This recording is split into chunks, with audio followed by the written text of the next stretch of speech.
Hare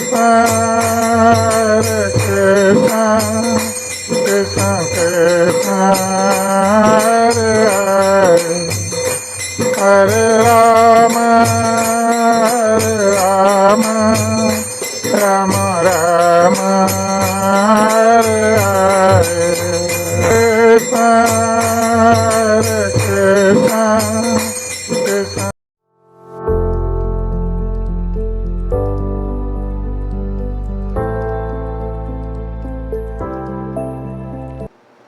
भक्त सज्जन वृंद और मातृ वृंद,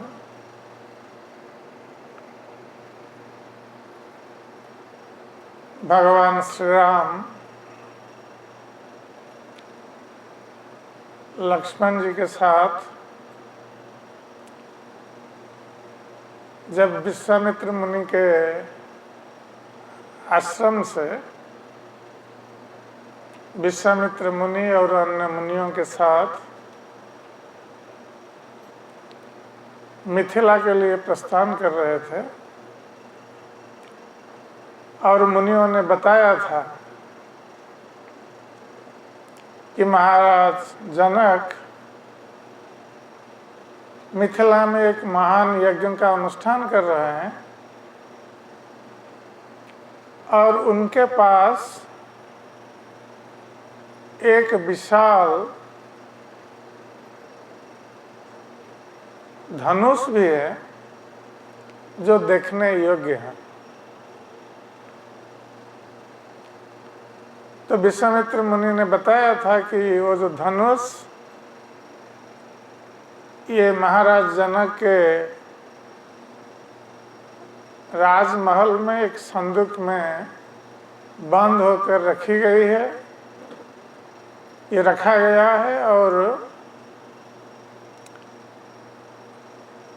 महाराज जनक के वंश में उसकी धनुष की पूजा फूल और चंदन के साथ कई कालों से चलती आ रही है। जैसे बताया गया है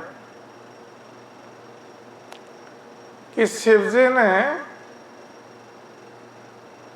इस धनुष के माध्यम से दक्ष यज्ञ को ध्वंस करने के लिए प्रयास किया था और यज्ञ में शिवजी को यज्ञ भाग नहीं देने के कारण शिवजी देवताओं पर क्रोधित हो गए थे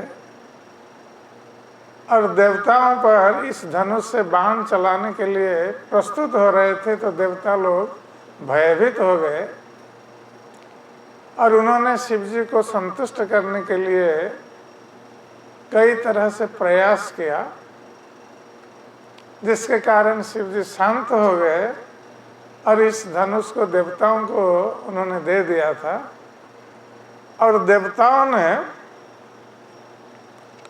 इस धनुष को महाराज जनक के वंश में एक राजर्षि हुए जिनका नाम देवरात था, तो उनको प्रदान किया था। तभी से राज परिवार में इस शिव धनुष की पूजा होती आ रही है। तो इस धनुष को देखने के लिए भगवान श्री राम और लक्ष्मण बहुत आग्रह प्रकाश कर रहे थे। तो ये मुनियों के साथ चले मिथिला की ओर और जैसे जाकर इस सोनभद्र नदी के तट पर पहुंचे और वहाँ पर रात्रि में विश्राम किया। दूसरे दिन वो आगे बढ़े और संध्या के समय गंगा नदी के तट पर विश्राम किया। तो रास्ते में जब विश्राम करते थे तो भगवान श्री राम विश्वामित्र मुनि से उन स्थानों से संबंधित कथाओं का भी श्रवण करते थे। विश्वामित्र मुनि के ज्ञान का लाभ उठाते हुए इस प्रकार भगवान श्री राम दूसरे मुनियों के साथ कथाओं का श्रवण करते थे। और इस प्रसंग में विश्वामित्र मुनि ने गंगा अवतरण की कथा भी सुनाई कि किस प्रकार गंगा जी इस स्वर्ग से मर्त्य लोक में आए और बाद में पाताल लोक में चले गए। तो उसके संबंध में वो कहानी भी सुनाई। और संध्या समय गंगा नदी के तट पर विश्राम करके दूसरे दिन प्रातःकाल गंगा पार करके विश्वामित्र मुनि अन्य मुनियों के साथ तथा राम और लक्ष्मण के साथ मिथिला प्रांत में जाकर पहुंचे।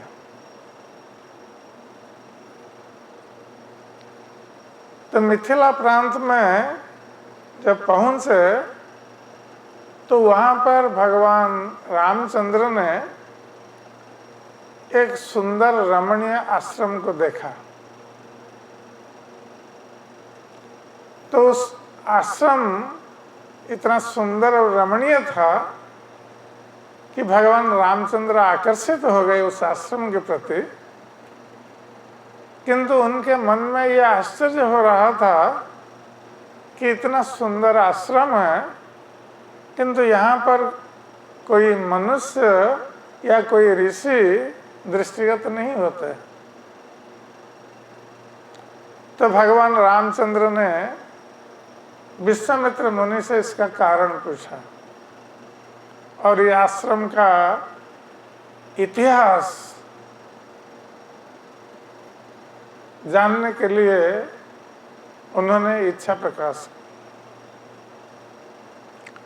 तो विश्वामित्र मुनि ने बताया कि वस्तुतः यह आश्रम गौतम मुनि का आश्रम था।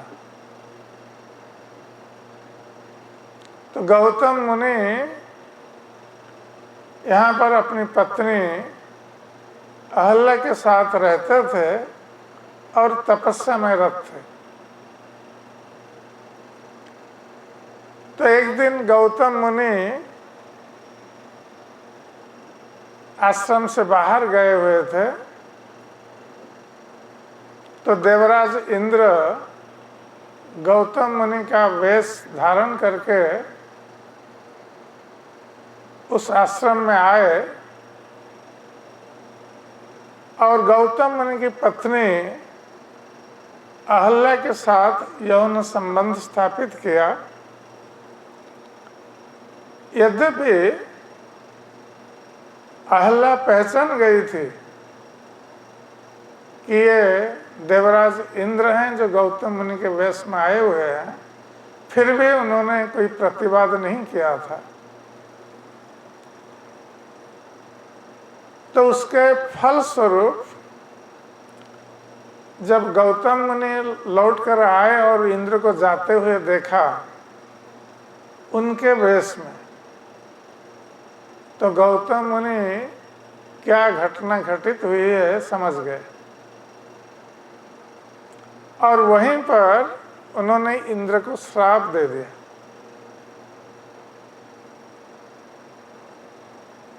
और इस प्रकार जब इंद्र लज्जावश गौतम मुनि का श्राप सहन करते हुए वहाँ से चले गए और गौतम मुनि आश्रम में आए और अपनी पत्नी को देखा, तो उन्होंने अपनी पत्नी को भी श्राप दे दिया।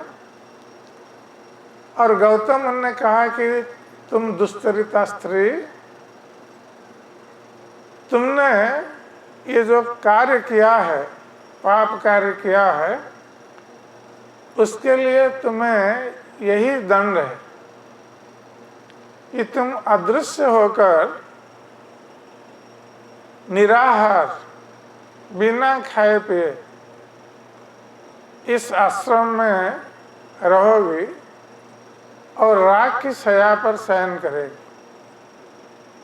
इस प्रकार तुम तपस्या करती हुई अनेक काल व्यतीत होने के पश्चात जब भगवान रामचंद्र इस आश्रम में आएंगे, तुम उनका आतिथ्य सत्कार करोगे, तब तुम पाप से मुक्त होकर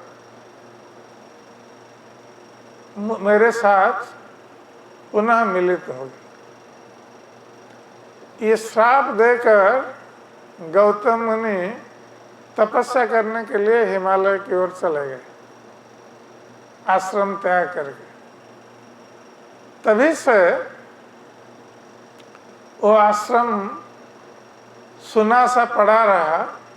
तो विश्वामित्र मुनि भगवान रामचंद्र से कह रहे हैं कि अब आप कृपा करके इस आश्रम के भीतर चलिए और अहल्या का उद्धार कीजिए। तो भगवान रामचंद्र लक्ष्मण के साथ और विश्वामित्र मुनि के साथ उस आश्रम के भीतर गए, तो उनके चरण उस आश्रम में पड़ते ही अहल्या जो अदृश्य रूप में थी,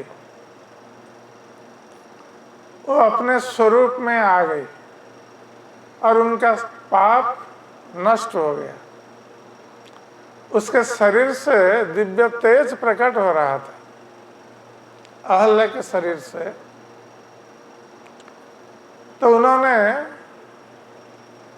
भगवान रामचंद्र, लक्ष्मण और विश्वामित्र मुनि का आदर सत्कार किया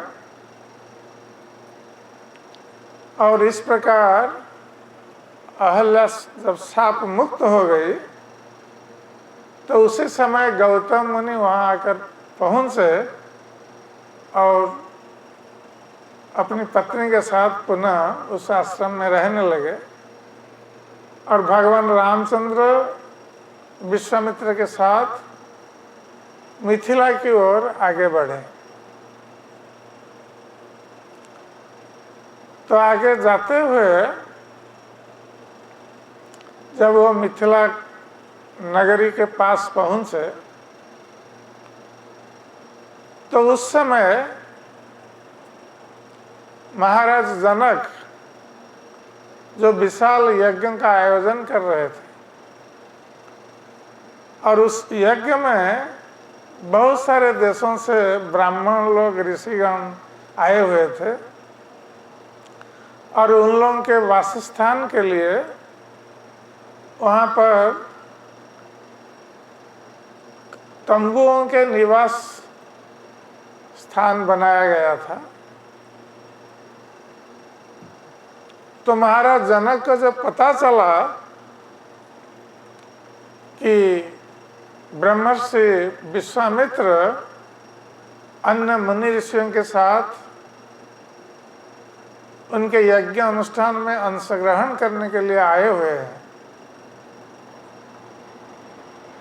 तो महाराज जनक अपने कुल पुरोहित सतानंद जी के साथ उनका स्वागत करने के लिए राजमहल से बाहर निकल आए और विश्वामित्र मुनि का स्वागत करते हुए महाराज जनक ने कहा कि ये तो हमारा परम सौभाग्य है कि आप जैसे ब्रह्मर्षि हमारे इस यज्ञ में भाग लेने के लिए पधारे हैं,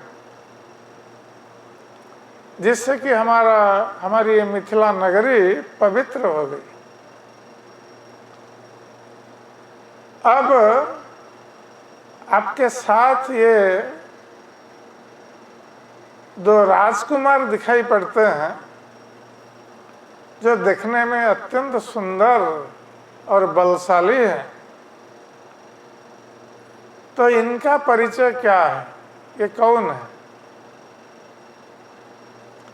तो विश्वामित्र मुनि ने बताया कि ये राम, जो ज्येष्ठ भ्राता हैं और लक्ष्मण कनिष्ठ भ्राता हैं, और ये दोनों महाराज दशरथ के पुत्र हैं।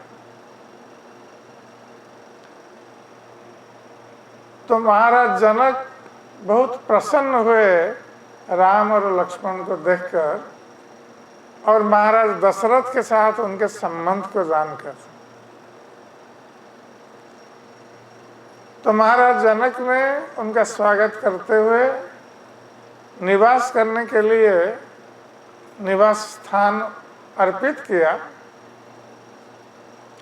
और कल दूसरे दिन प्रातः काल उनसे मिलने के लिए अपनी इच्छा प्रकट की। तो विश्वामित्र मुनि राम लक्ष्मण के साथ वहाँ पर रात्रि के समय विश्राम किया,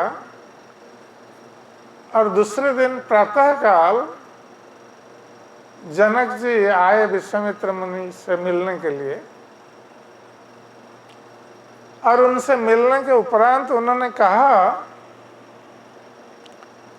कि मुनिवर, आप जब इन दोनों कुमारों के साथ हमारे राज्य में आए हुए हैं, तो इससे मुझे यही प्रतीत होता है कि आप कोई बिना उद्देश्य से यहाँ नहीं आए। आपका अवश्य कुछ न कुछ उद्देश्य होता होगा।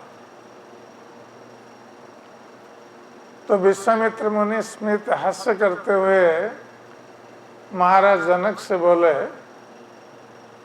कि राजन, ये दोनों राजकुमार आपके यहाँ जो शिव धनुष रखा गया है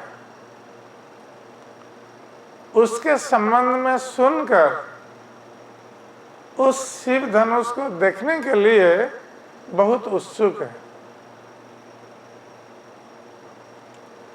आप यदि कृपा करके उनको शिव धनुष को दिखाएंगे तो ये परम प्रसन्न होंगे। तो महाराज जनक ने कहा कि ये जो शिव धनुष, ये हमारे परिवार में अनेक काल से ये पूजित होता आ रहा है, और शिव जी ने इस धनुष को देवताओं को दिया था, और देवताओं ने हमारे वंश में महाराज देवरात हुए उनको इस धनुष को प्रदान किया था। और ये धनुष अत्यंत भारी है, इसको उठाना किसी पराक्रमी वीर के लिए भी संभव नहीं है। इस पर प्रत्यंचा चढ़ाना, इसको मोड़ना तो दूर की बात। हम जब इस धनुष की पूजा नित्य प्रति कर रहे हैं, और एक बार जब हम यज्ञ अनुष्ठान कर रहे थे तो यज्ञ भूमि का शोधन करने के लिए हम सोने का हल चला रहे थे, तो उस हल के सीता से अर्थात उसकी धार से भूमि से एक कन्या उत्पन्न हुई, और वो कन्या बहुत सुंदर थी।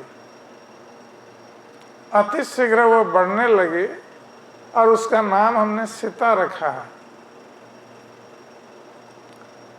जब वो कन्या युवावस्था को प्राप्त हुई तो अनेक राजकुमार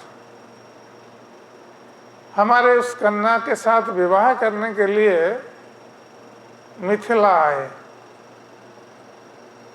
और उन्होंने जब ये प्रस्ताव रखा तो हमने कहा कि हमारी कन्या सीता ये किसी साधारण माता की कोख से या माता के गर्भ से जन्म नहीं लिया है। ये अयोनिजा है, इसलिए इसके साथ विवाह करने के लिए कोई पराक्रमी राजकुमार ही इसके साथ विवाह कर सकता है। तो राजकुमारों ने पूछा कि आप किस प्रकार का पराक्रम देखना चाहते हैं? तो जनक महाराज ने कहा कि यदि कोई हमारे परिवार में पूजित शिव धनुष को उठा लेता है और उस पर प्रत्यंचा चढ़ा देता है तो वही व्यक्ति हमारी कन्या सीता के साथ विवाह करने योग्य बनेगा। तो बहुत सारे राजकुमारों ने प्रयास किया, किंतु कोई भी इस धनुष को उठाने में समर्थ नहीं हुआ। प्रत्यंचा चढ़ाना तो दूर की बात है। तो जब ये सारे राजकुमार इस प्रकार विफल मनोरथ हो गए तो क्रोधित होकर ये सारे राजकुमारों ने मिलकर हमारे राज्य पर आक्रमण कर दिया और उनके साथ युद्ध करते करते 12 महीने व्यतीत हो गए। अंत में हमने जब देखा कि हमारी सेना की सामर्थ्य कम होती जा रही है तो हमने तपस्या की और देवताओं को संतुष्ट किया और देवताओं से सहायता मांगी। देवता लोग प्रसन्न होकर उन लोगों ने हमें दिव्य सेना प्रदान की। उन दिव्य सेनाओं के आगमन के साथ साथ ये जो राजकुमार लोग हमारे राज्य पर आक्रमण करके घेरे हुए थे हमारे राज्य को चारों तरफ से, वो भयभीत होकर भाग गए। इस प्रकार हमारे राज्य की रक्षा हुई। तो ये जो शिव धनुष है हमारा प्राण है कि जो कोई इस शिव धनुष को उठाकर उस पर प्रत्यंचा चढ़ा देता है तो वो व्यक्ति हमारी कन्या सीता के साथ विवाह करने योग्य माना जाएगा। हम अपनी कन्या को उस व्यक्ति को प्रदान करेंगे। तो जब महाराज जनक ने इस प्रकार कहा तो विश्वामित्र ने कहा कि ठीक है, ये दोनों राजकुमार उस धनुष को देखने के लिए बहुत उत्साहित हो रहे हैं,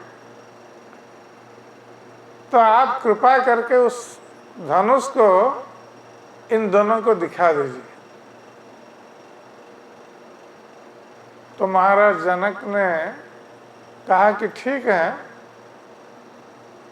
हम उस धनुष को यहीं पर ले आते हैं। तो उन्होंने अपने लोगों को आदेश दिया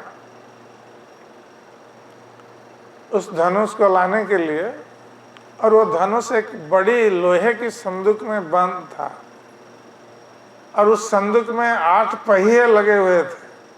उसको खींच करके लाना पड़ता था, 8 पहियों वाली संदूक को, इसके भीतर ये धनुष था।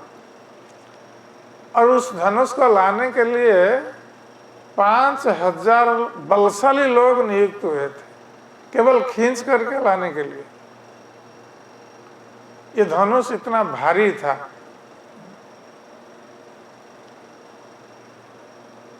तो जब भगवान रामचंद्र ने देखा वो धनुष को जो संदूक में बंद था, तो उसको देखने के लिए बहुत उत्सुक हुए। तो विश्वामित्र मुनि ने कहा कि राम इस संदूक को खोलकर तुम देख सकते हो इस धनुष को और इसकी परीक्षा कर सकते हो। तो विश्वामित्र मुनि से आज्ञा प्राप्त होकर भगवान रामचंद्र ने उस संदूक को खोल दिया। खोलने के पश्चात वो देखते रहे धनुष को और अचानक उन्होंने अपने बाएं हाथ को धनुष के बीचों बीच रखा और उस धनुष के बीचों बीच भाग को अपने बाएं हाथ से पकड़ करके अचानक भगवान रामचंद्र ने उठा लिया धनुष।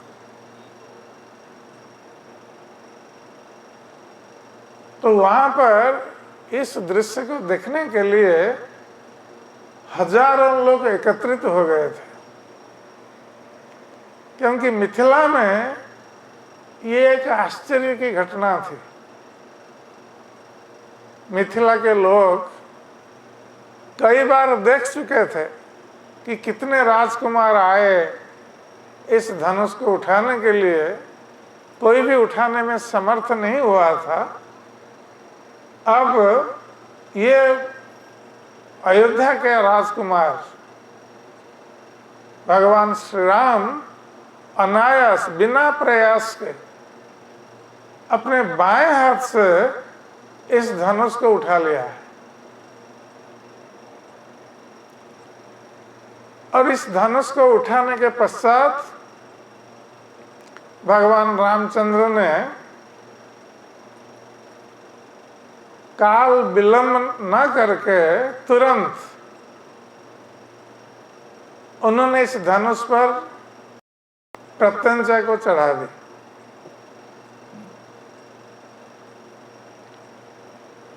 तो सभी लोग आश्चर्यचकित हो गए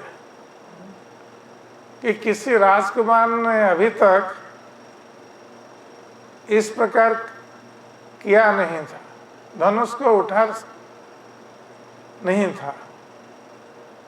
तो ये सभी लोग इसलिए आश्चर्यचकित हो गए कि भगवान रामचंद्र ने इसको उठा दिया है और इस पर प्रत्यंचा भी चढ़ा दी। तो भगवान रामचंद्र ने प्रत्यंचा चढ़ाने के बाद उन्होंने इस धनुष को खींचा, प्रत्यंचा को खींचा अपने कानों तक। जब खींचा तो तुरंत वज्रपात के समान भयंकर शब्द करता हुआ वो धनुष टूट गया, बीच से ही धनुष टूट गया। तो सभी लोग अत्यंत भयभीत हो गए, जैसे लगा कि कोई वज्रपात से कोई पर्वत फट गया और लोग इतना भयभीत हो गए कि वो सब मूर्छित होकर नीचे भूमि पर गिर पड़े। केवल विश्वामित्र, महाराज जनक, राम लक्ष्मण ये सब अपनी स्थिति में थे, बाकी लोग सब मूर्छित हो गए, भयभीत हो गए। तो जब महाराज जनक ने ये दृश्य देखा तो वो समझ गए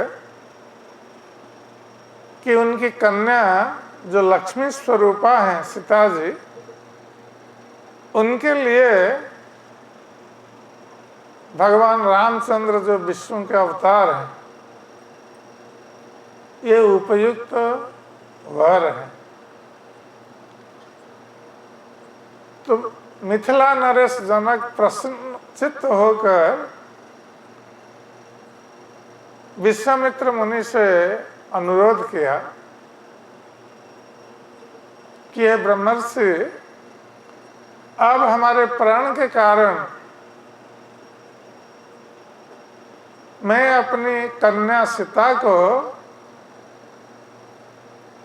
रामचंद्र के हाथ समर्पित करना चाहता हूं। इसलिए आप यदि आदेश दें, हम अपने दूतों को महाराज दशरथ के पास प्रेरण कर सकते हैं और उनको यहाँ आने के लिए निमंत्रित कर सकते हैं। तो जब विश्वामित्र ने अनुमति प्रदान की तो महाराज जनक ने तीव्रगामी घोड़े पर सवार होकर जाने वाले दूतों को भेजा अयोध्या में, और ये दूत 3 दिन के पश्चात चौथे दिन प्रातःकाल अयोध्या में जाकर पहुंचे और पहुंच करके महाराज दशरथ को महाराज जनक के संदेश के बारे में सुनाया। दूतों ने बताया कि आपके दोनों पुत्र राम और लक्ष्मण विश्वामित्र मुनि के साथ अब मिथिला में है और मिथिला नरेश जनक ने आपके लिए संदेश भेजा है, जिसमें जनक जी संदेश में ये कह रहे थे कि हमारे यहाँ पर जो शिव धनुष रखा गया था, तो हमारी प्रतिज्ञा थी कि जो कोई राजकुमार इस शिव धनुष पर प्रत्यंचा चढ़ा देगा वो हमारी कन्या सीता का पाणी ग्रहण करेगा। तो आपके पुत्र रामचंद्र ने इस असाध्य कार्य को साधित किया है, शिव धनुष को तोड़ दिया है और हमारी कन्या सीता का पाणी ग्रहण करने के लिए एक योग्य वर के रूप में ये प्रस्तुत हुए हैं। इसलिए आप कृपा करके यहाँ मिथिला में पधारिए, जिससे कि हम कन्यादान का उत्सव मना सके, विवाह उत्सव मना सके। तो जब महाराज दशरथ को इस समाचार मिला तो महाराज दशरथ बहुत प्रसन्न हुए और उन्होंने मुनिश्रेष्ठ वशिष्ठ, वामदेव और अन्य ब्राह्मण सभासद वर्गों के साथ उन्होंने परामर्श किया। महाराज दशरथ ने कहा कि इस प्रकार संदेश आया है मिथिला से और राम के विवाह के लिए महाराज जनक ने संदेश भेजा है, इसलिए हम सोचते हैं कि काल विलंब न करके हम कल प्रातःकाल यहाँ से मिथिला के लिए चलने के लिए प्रस्तुत हो जाएं। तो इसमें आप लोगों का क्या मत है, विचार है? तो वशिष्ठ मुनि और दूसरे सभासदों ने महाराज दशरथ के विचार का समर्थन किया और दूसरे दिन महाराज दशरथ अपने पात्र मंत्री वशिष्ठ और वामदेव आदि मुनियों के साथ अपनी सेना लेकर ये मिथिला की ओर चल पड़े। 4 दिनों में महाराज दशरथ मिथिला में पहुंच गए।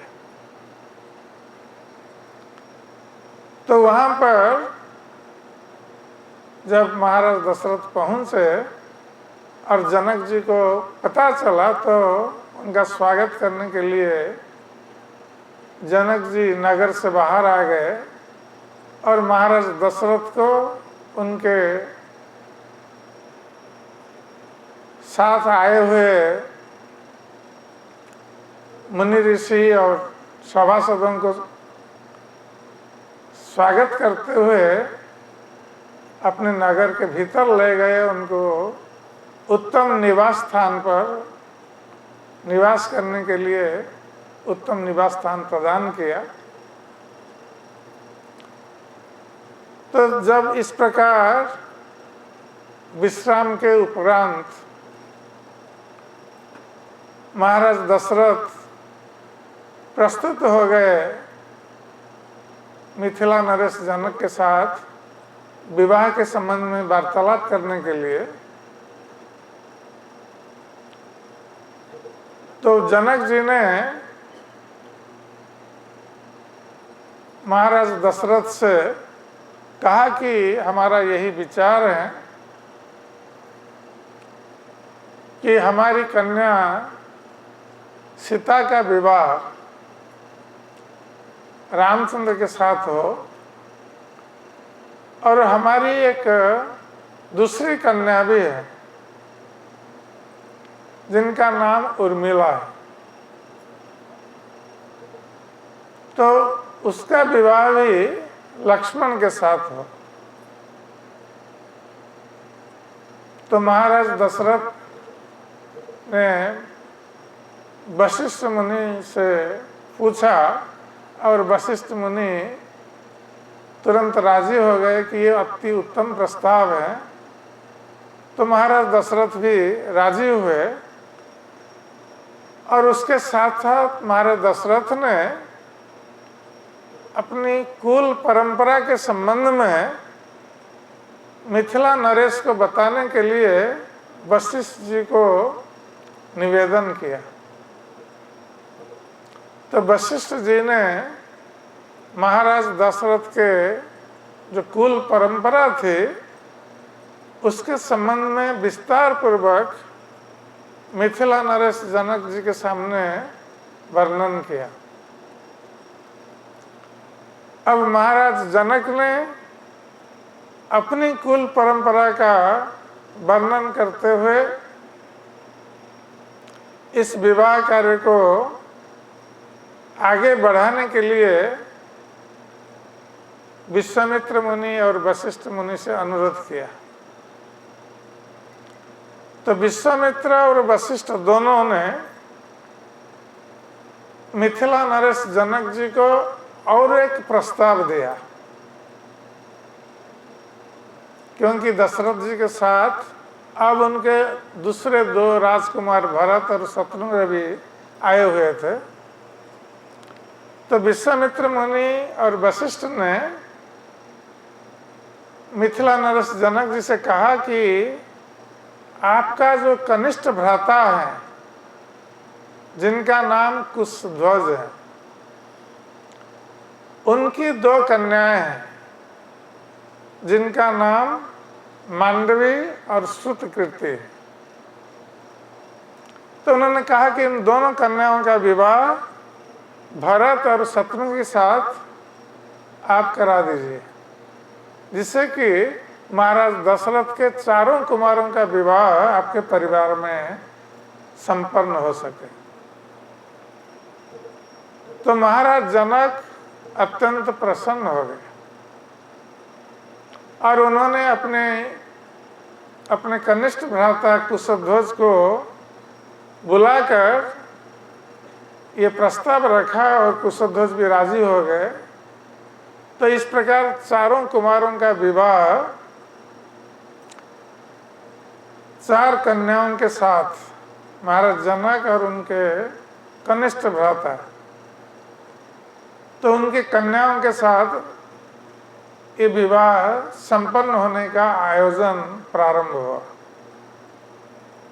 तो वशिष्ठ मुनि ने यज्ञ मंडप का निर्माण किया और वहाँ पर दूसरे ब्राह्मणगण मुनि ऋषिगण यज्ञ स्थल पर बैठे हुए थे और मंत्र उच्चारण कर रहे थे। वशिष्ठ मुनि यज्ञ अग्नि में आहुति प्रदान कर रहे थे। तो इस प्रकार जब यज्ञ अनुष्ठान चल रहा था और भगवान रामचंद्र, भरत, शत्रुघ्न और लक्ष्मण ये चारों कुमार यज्ञ स्थल पर बैठे हुए थे।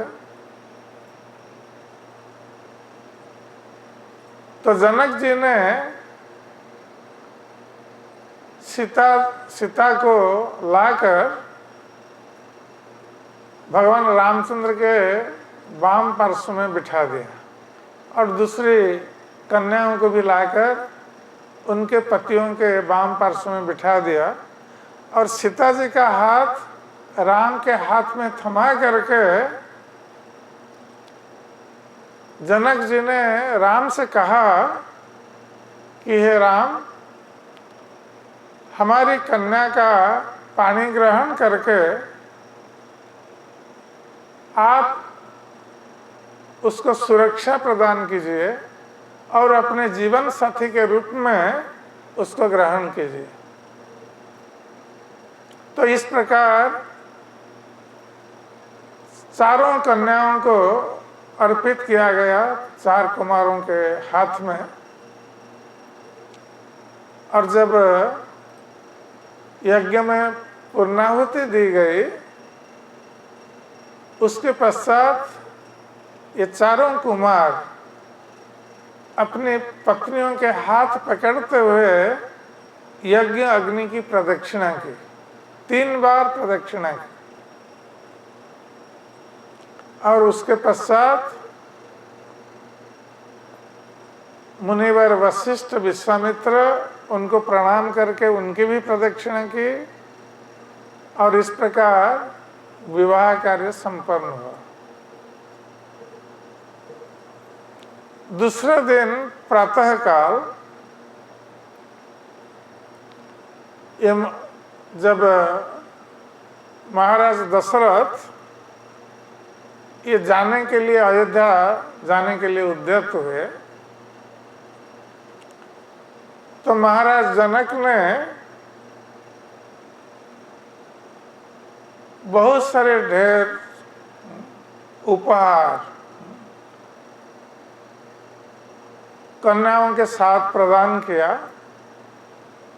और जब वो निकल रहे थे मिथिला से अयोध्या जाने के लिए,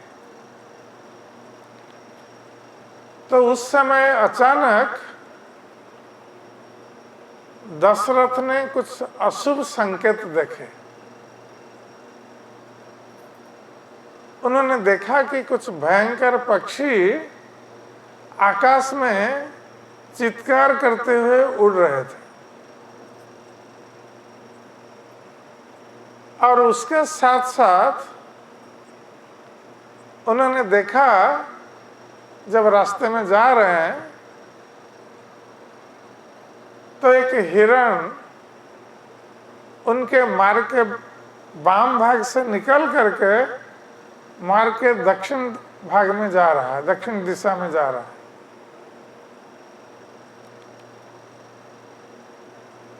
तो ये शुभ संकेत था।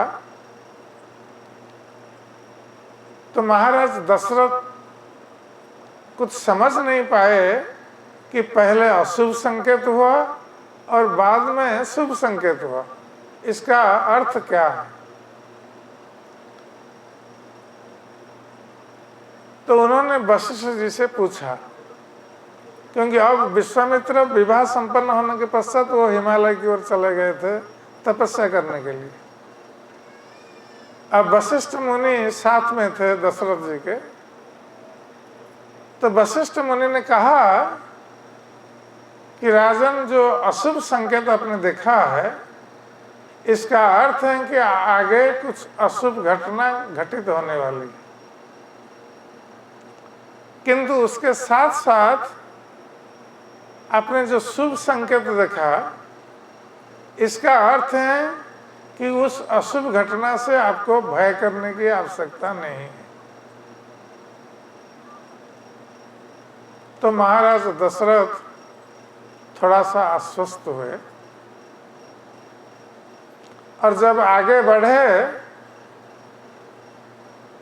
तो अचानक उन्होंने देखा चारों ओर धूल की आंधी आने लगी और धूल की आंधी से चारों ओर जैसे अंधकार छा गया, कुछ दिखाई नहीं पड़ रहा था। और उस आंधी के कारण जो तेज हवा चल रही थी, तो बहुत सारे मार्ग में बहुत सारे पेड़ पौधे सब उखड़ गए, नीचे गिर पड़े। तो सभी भयभीत हो गए कि क्या घटना घटित होने वाली। चारों ओर अंधकार सा छा गया है, धूल की आंधी और तेज हवा चल रही है। तो अचानक परशुराम जी जो 21 बार इस संसार को क्षत्रियों से रहित कर दिए थे, क्षत्रियों का संहार किया था 21 बार, इस पृथ्वी क्षत्रिय रहित हो गई थी उनके प्रभाव से। तो अचानक वही परशुराम दृष्टिगत होने लगे। तो उनके मस्तक के बाल बिखरे हुए थे और वो बहुत क्रोधित जान पड़ते थे, और उनके दाहिने कंधे पर फरसा रखा हुआ था। बाएं हाथ में वो धनुष पकड़े हुए थे और दाएं हाथ में एक बाण पकड़े हुए थे। इस प्रकार जब परशुराम को सभी ने देखा तो विशेष रूप से महाराज दशरथ अत्यंत भयभीत हो गए, क्योंकि वो जानते थे कि किस प्रकार परशुराम जी बहुत पराक्रमशाली हैं और क्षत्रियों का वध किया था 21 बार।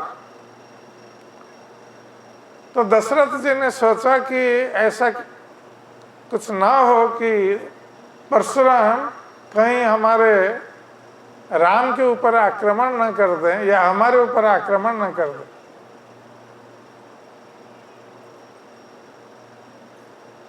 तो जब इस प्रकार दशरथ जी सोच रहे थे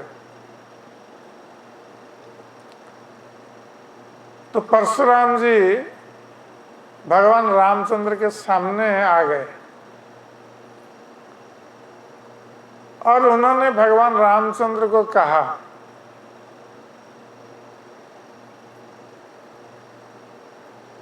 कि हम महेंद्र पर्वत पर तपस्या कर रहे थे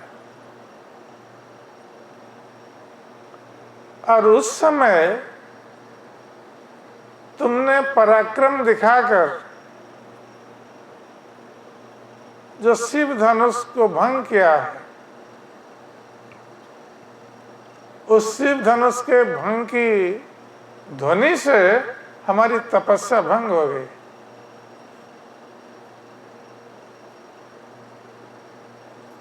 और हम अब तुम्हारे पास आए हैं कि तुमने जो पराक्रम दिखाया है, बहुत अच्छा पराक्रम दिखाया है शिव धनुष को तोड़ करके।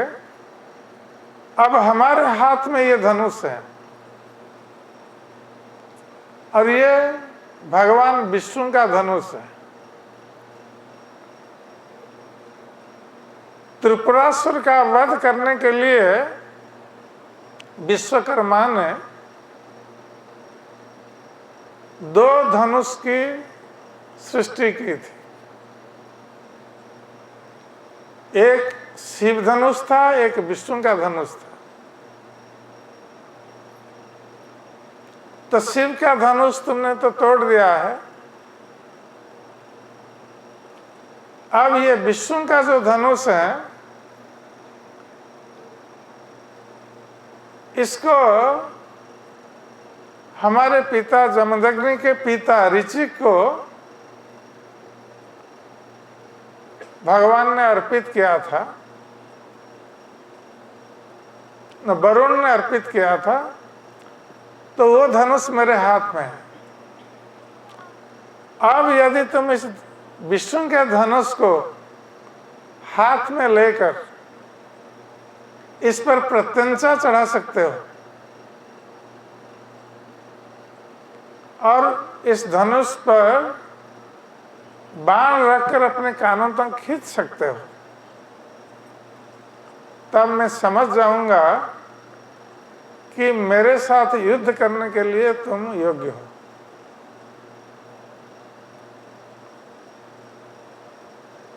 तो जब परशुराम ने इस प्रकार भगवान रामचंद्र को कहा, भगवान रामचंद्र विनम्रतावश गुरुजनों के सामने परशुराम जी को कुछ नहीं बोल रहे थे। महाराज दशरथ ने देखा कि परशुराम जी राम को ललकार रहे हैं युद्ध के लिए, तो उनको शांत करने के लिए महाराज दशरथ ने परशुराम से कहा कि हे ब्राह्मण, आपने प्रतिज्ञा की थी कि 21 बार इस पृथ्वी को क्षत्रिय रहित करने के उपरांत आपने और किसी की हत्या करने के लिए, अपने ना करने, किसी की हत्या ना करने के लिए आपने प्रतिज्ञा की थी। इसलिए आप महेंद्र पर्वत पर तपस्या कर रहे हैं। तो आप अपनी प्रतिज्ञा को भंग करके हमारे इस बालक पुत्र को युद्ध के लिए ललकारना ये उचित नहीं है। आप महान व्यक्ति हैं, इसलिए आपकी प्रतिज्ञा की रक्षा करना यह आपका कर्तव्य है। परशुराम ने दशरथ की बात अनसुना कर दी, सुना ही नहीं।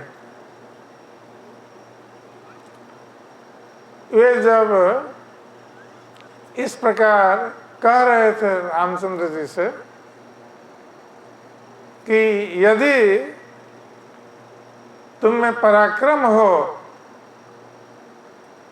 तो इस विष्णु के धनुष को हमारे हाथ से ग्रहण करो और इस पर प्रत्यंचा चढ़ाओ।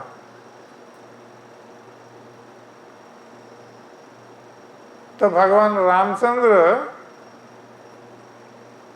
बिना कुछ बोले तुरंत परशुराम जी के हाथ से ये विष्णु का धनुष ले लिया और धनुष लेने के साथ साथ परशुराम जी में जो तेज था, जिस तेज के बल पर वो सारे संसार में क्षत्रियों की हत्या कर रहे थे, वध कर रहे थे, इतने पराक्रमी बन गए थे, तो उनके तेज को भी भगवान रामचंद्र ने अपहरण कर लिया और परशुराम जी निस्तेज बन गए धनुष देने के साथ साथ।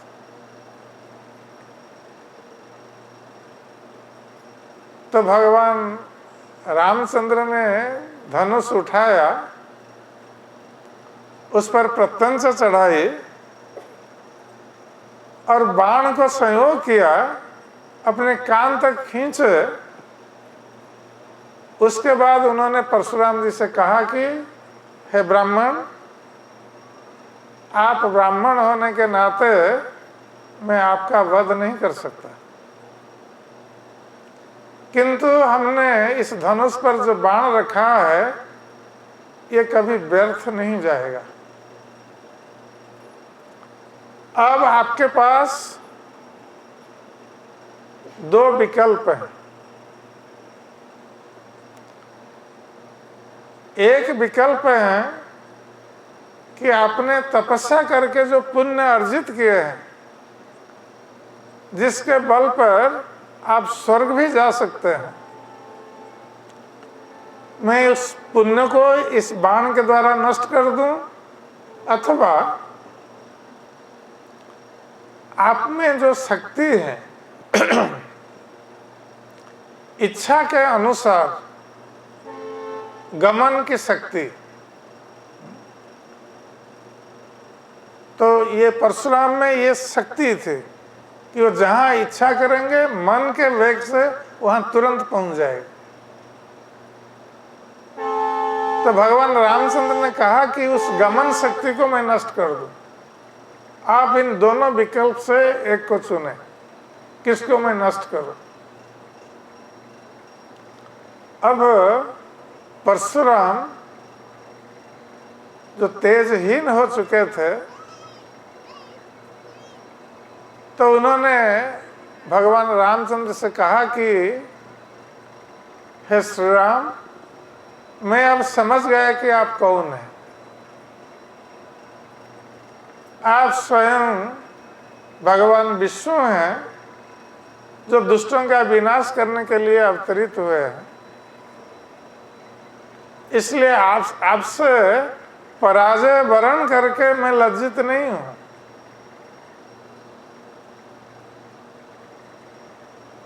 हमने जब इस पृथ्वी को क्षत्रिय रहित करके यज्ञ अनुष्ठान किया था, उस यज्ञ अनुष्ठान में दक्षिणा के फल स्वरूप हमने कश्यप मुनि को ये सारी पृथ्वी दान में दे दी थी। सारी पृथ्वी को दान में देने के पश्चात कश्यप मुनि ने मुझे कहा था कि अब ये पृथ्वी तुमने मुझे दान में दिया है, इसलिए पृथ्वी मेरी है और मेरी पृथ्वी पर अब तुम नहीं रह सकते।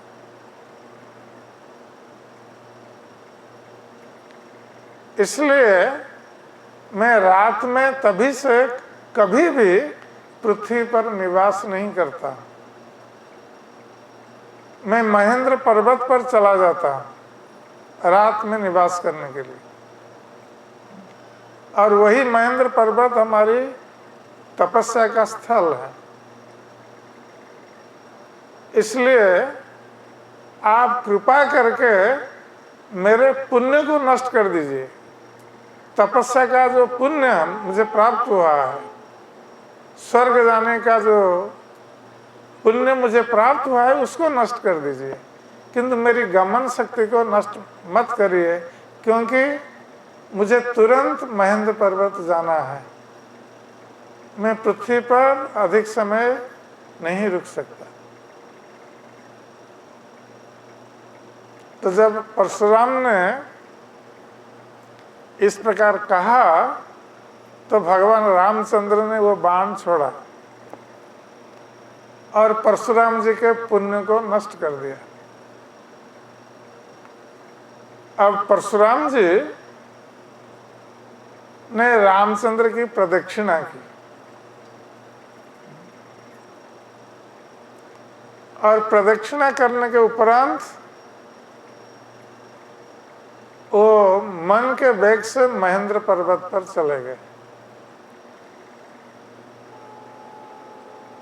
जब परशुराम से वहां से चले गए, तो महाराज दशरथ जो बहुत उत्कंठित थे भगवान राम के लिए, पुत्र स्नेह के कारण महाराज दशरथ बहुत उत्कंठित हो रहे थे, तो वो शांत हो गए। अब महाराज दशरथ अपने पुत्रों और पुत्र वधुओं के साथ, सेनाओं के साथ अयोध्या की ओर चल पड़े।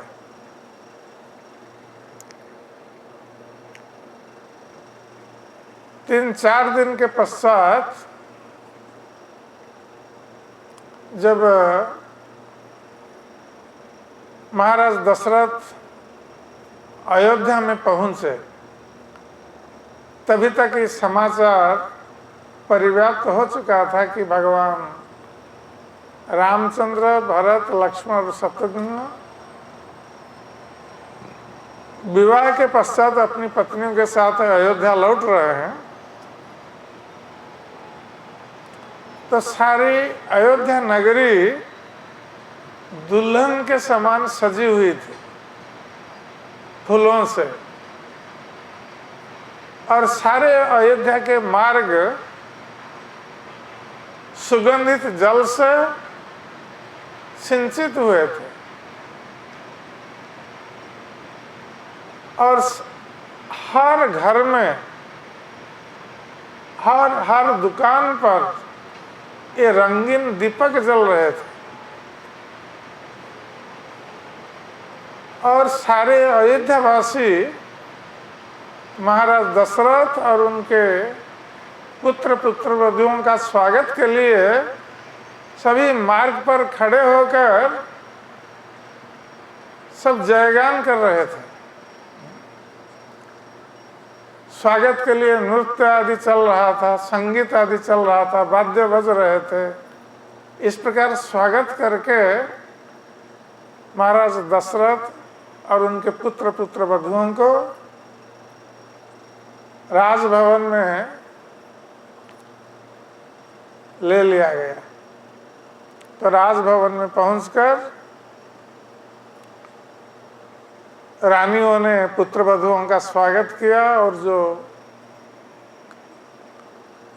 विवाह के उपरांत जो कर्म स्वागत के लिए किए जाते हैं वो सब अनुष्ठित हुए। और भगवान रामचंद्र अपनी पत्नी सीता के साथ और अन्य 3 कुमार अपनी पत्नियों के साथ सुखपूर्वक अयोध्या में निवास करते रहे। तो भगवान रामचंद्र अब महाराज दशरथ के राज कार्य में सहायता के लिए समय व्यतीत कर रहे थे, उनको सहायता पहुंचा रहे थे। और भगवान रामचंद्र के व्यवहार से सारी प्रजा संतुष्ट थी। भगवान रामचंद्र का प्रजाओं के प्रति स्नेहपूर्ण व्यवहार के कारण प्रजा लोग भगवान रामचंद्र को अपने राजा के रूप में चाहते थे। भगवान रामचंद्र गंभीर स्वभाव और विनीत स्वभाव वाले थे, और समस्त वेदों के ज्ञाता, अस्त्र विद्या में निपुण, धनुर्विद्या में निपुण। तो इस प्रकार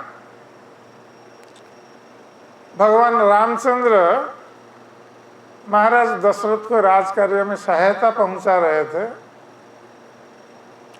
और अपनी पत्नी सीता को प्राप्त होकर दोनों में, राम और सीता में परस्पर स्नेह और प्रेम भाव दिनों दिन वर्धित हो रहा था। सीता परम पतिव्रता और स्वयं लक्ष्मी का अवतार थे, और राम स्वयं विष्णु के अवतार थे। अतः ये स्वाभाविक था कि दोनों का प्रेम व्यवहार ये अत्यंत सुखमय व्यवहार था। तो महाराज दशरथ कुछ काल के पश्चात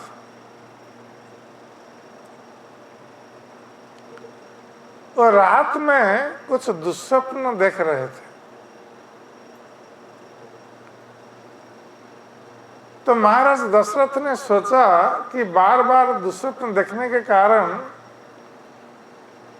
वो सोच रहे थे कि हो सकता है कि मेरा कुछ अनिष्ट हो सकता है।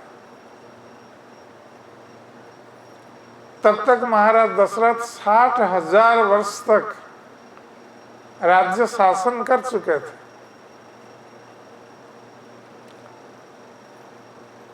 और महाराज दशरथ अपने को सोच रहे थे कि वो वृद्धावस्था में पधार चुके हैं और बार बार ये दुस्वप्न आ रहे हैं, किसी भी समय कुछ भी हो सकता है।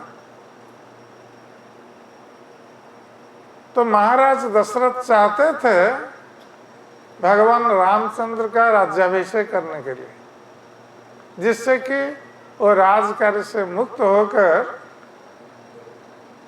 अपने शेष जीवन आध्यात्मिक कार्य में नियोजित कर सके। तो इसी के बीच भरत जी के मामा युधाजित वो अयोध्या आए हुए थे और वो चाहते थे कि भरत और शत्रुघ्न को अपने राज्य केकय देश में ले जाने के लिए। तो महाराज दशरथ ने भरत और शत्रुघ्न को आदेश दे दिया था वो मामा के साथ जाएं केकय देश में।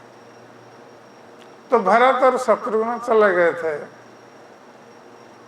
अपने मामा के घर पर, और इधर महाराज दशरथ जब इस प्रकार चिंता में पड़े हुए थे कि कैसे मैं अपने प्यारे पुत्र रामचंद्र को राज्यभार अर्पित करके मैं राजकार्य से निवृत्त हो सकूं। तो एक दिन उन्होंने राजसभा बुलाई और राजसभा में उन्होंने ये प्रस्ताव रखा। वहां पर मुनि वशिष्ठ जी, वामदेव जी बैठे हुए थे, दूसरे ब्राह्मणगण, राज्यसभा के सदस्यगण, ये सभी बैठे हुए थे। तो महाराज दशरथ ने ये प्रस्ताव रखा कि अब मैं वृद्ध हो चुका हूं, 60,000 वर्ष राज्य शासन कर चुका हूं, अब हमारा प्यारा पुत्र राम जब 27 वर्ष का हो गया है, मैं चाहता हूं कि मेरा पुत्र राम जो राजा बनने के लिए हर तरह से योग्य है और सारी प्रजा भी हमारे पुत्र रामचंद्र को राजा के रूप में देखना चाहती है, तो इसलिए मैं चाहता हूं कि राम को राज्य अर्पित करके यदि आप लोग चाहें तो मैं राजकार्य से निवृत्त होकर अपने आध्यात्मिक साधन के लिए प्रयास कर सकूं। तो जब राजसभा में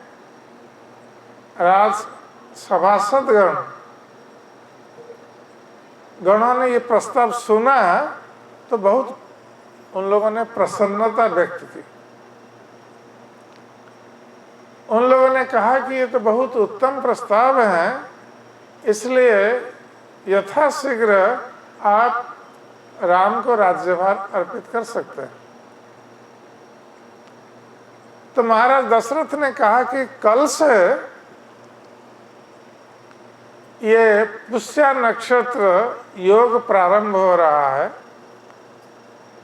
और पुष्य नक्षत्र योग ये राज्याभिषेक के लिए उत्तम योग माना गया है। जब पुष्याभिषेक होता है, राजाओं का अभिषेक होता है पुष्याभिषेक के दिन। इसलिए महाराज दशरथ ने कहा कि अब मैं सोचता हूं कि आप कल ही राम के राज्याभिषेक की प्रस्तुति कीजिए, क्योंकि ये पुष्याभिषेक का योग प्रारंभ हो रहा है और हम चाहते हैं कि जितना शीघ्र हो रामचंद्र का राज्याभिषेक हो जाए।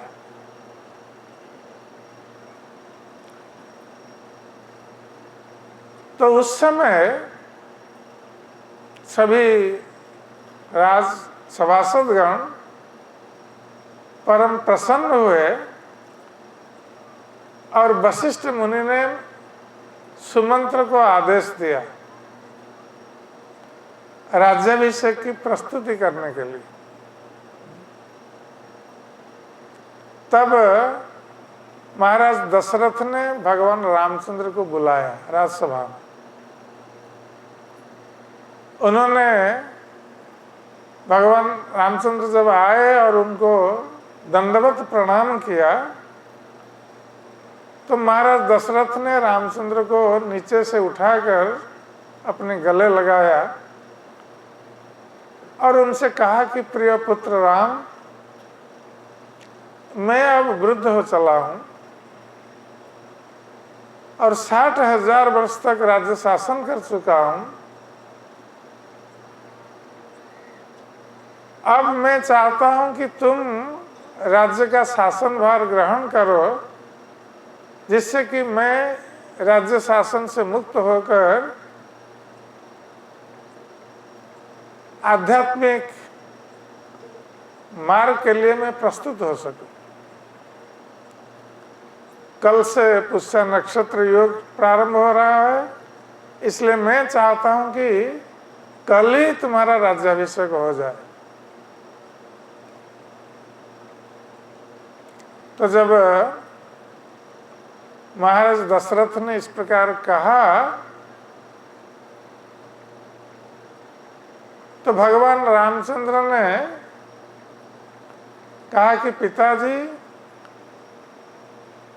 आपका जिस प्रकार आदेश हो उस आदेश को शिरोधार्य करना मेरा कर्तव्य है। इसलिए जैसी आपकी आज्ञा है मैं उसको पालन करने के लिए प्रस्तुत हूं। और जब ये राजसभा में ये निर्णय हो गया कि कल भगवान रामचंद्र का राज्याभिषेक होगा, तो ये समाचार तीव्र गति से चारों ओर फैल गया। कोई भगवान रामचंद्र के कोई बंधु थे, ये तुरंत चले गए भगवान रामचंद्र की माता कौशल्या से ये समाचार देने के लिए कि आपके पुत्र रामचंद्र का कल राज्याभिषेक होने जा रहा है। तो माता कौशल्या ये भगवान नारायण की पूजा कर रही थी। उनके कुल देवता जो थे भगवान नारायण थे। तो उनको जब ये समाचार मिला तो वो बहुत प्रसन्न होकर जो समाचार लेकर आए थे उनको बहुत सारे धन रत्न प्रदान किए, आनंदित होकर। उसके पश्चात जब भगवान रामचंद्र गए अपनी माता के पास, कौशल्या के पास, ये समाचार देने के लिए, तो उस समय कौशल्या देवी नारायण की पूजा में बैठी थी और हाथ जोड़ करके भगवान नारायण से प्रार्थना कर रही थी। तो जब रामचंद्र को कौशल्या ने देखा तुरंत उन्होंने भगवान रामचंद्र को गले लगाया। भगवान रामचंद्र ने कौशल्या के चरणों में प्रणाम निवेदन किया और रामचंद्र ने बताया कि माता, पिताजी कल मेरा राज्याभिषेक करने जा रहे हैं। तो जैसे कौशल्या को ये पता चला कि कल उनके पुत्र का राज्याभिषेक होने वाला है, तो कौशल्या देवी अत्यंत आनंदित होकर रामचंद्र से कहा कि पुत्र, मैं इतने दिनों से भगवान नारायण की जो पूजा कर रही थी उनसे प्रार्थना कर रही थी, तो हमारी पूजा, हमारी तपस्या का ये सार्थक परिणाम है। भगवान नारायण ने कृपा की है कि तुम्हारा राज्याभिषेक कल होने वाला है। तो माता जी से आशीर्वाद लेकर भगवान रामचंद्र आए सीता जी के पास, और सीता जी को पता नहीं था। तो जब भगवान रामचंद्र आए तो सीता जी आदर के साथ उनका अभिनंदन किया। तो भगवान रामचंद्र ने सीता जी को बताया कि इस प्रकार पिताजी हमारा राज्याभिषेक करने जा रहे हैं। तो सीता जी बहुत प्रफुल्लित हुई और आनंदित होकर उन्होंने दोनों, रामचंद्र और सीता ने दोनों ने भगवान विष्णु की आराधना की।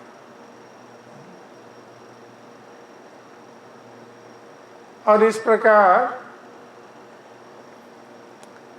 जब राज्याभिषेक का आयोजन चल रहा था, सुमंत्र राज्याभिषेक की प्रस्तुति कर रहे थे और सारे राज्यवासी भगवान रामचंद्र के राज्याभिषेक का उत्सव मना रहे थे। अयोध्या नगरी को तरह तरह से सजाया गया था और चारों ओर दीपक प्रज्वलित किए गए थे भगवान रामचंद्र के राज्याभिषेक के अवसर पर। तो ऐसे लग रहा था जैसे अयोध्या में बहुत बड़ा उत्सव चल रहा है।